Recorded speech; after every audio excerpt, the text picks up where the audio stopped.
week, we had a conversation about your identity, about how you are in a fight over who you are and what you listen to. Hopefully you remember that God says you are a masterpiece, created unique and incredible just the way you are, and that you have a plan and purpose for your life that God has lined up for you. The fight isn't just what you let into your mind, but also what comes out of you. Boxers take months to get ready for a fight. They train hard and put their body through some intense workouts so they are ready to go when it comes time to put that training into action. Imagine something with me.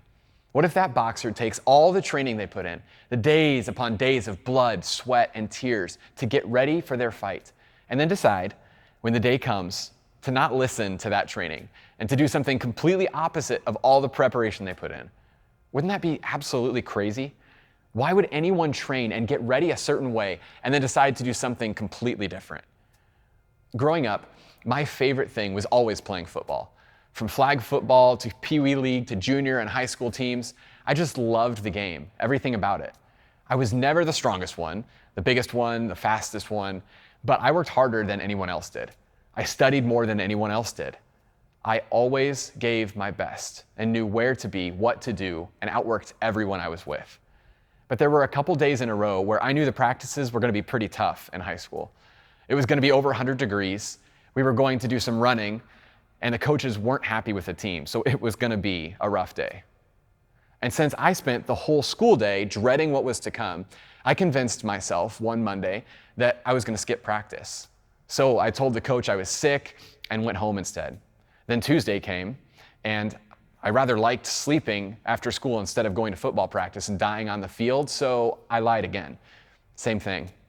When I got back to the team, my friends called me out. They knew I was fine, and the hard worker, me, the studier, the good teammate, was someone in their minds who was out the window now. We all do this from time to time. We behave or act differently than who we actually and really are. This usually happens because we want to impress someone or think that we have to act a certain way to fit in and say specific things because that's what the people expect. But it doesn't line up with how God calls you to live and what He calls you to be about. When you place your faith and trust in Jesus, you become a child of God. It's who you are. And since you're a child of God, that changes how you see things, how you treat people, and should change the type of reflection that you are to the world. Being God's child means leaving things behind that are not who you are anymore. That might be things like making fun of someone because you know you can get a laugh, ripping someone apart because you're intimidated by them and feel threatened, treating someone like garbage because you somehow feel superior in that moment, deciding to disrespect your significant other because of what you want, or saying something online that you know you would never say in person. The passage you guys read at the beginning of group was pretty explicit when it comes to your identity.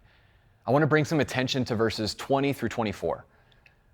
But that isn't what you learned about Christ. Since you have heard about Jesus and have learned the truth that comes from Him, throw off your old sinful nature and your former way of life, which is corrupted by lust and deception. Instead, let the Spirit renew your thoughts and attitudes. Put on your new nature, created to be like God, truly righteous and holy. Get rid of the garbage and put on a new nature. Knowing who God is and who He says you are should dictate what comes out of you. Knowing your identity is who God says you are, and as a child of God, it should mean that you act a certain way. How you treat people matters. It shows people who you are. How you talk to people matters. It tells people who you are. How you act when you are in a small group or around lots of people demonstrates who you are. Your identity informs your actions, your thoughts, and your motives. I want to repeat that. Your identity informs your actions, your thoughts, and your motives. Your identity is to pursue having a heart like God's heart. At the end of verse 24, it says that you were created to be like God, not to be God, but to be like Him. To be like Him means to get to know Him and then put what you know about Him into practice. Just like a boxer putting his training to good use in the ring, put your training of who God is to use in your everyday life. The fight is real. As you guys jump into group time, start off with this question. What does it look like to pursue having a heart like God's heart.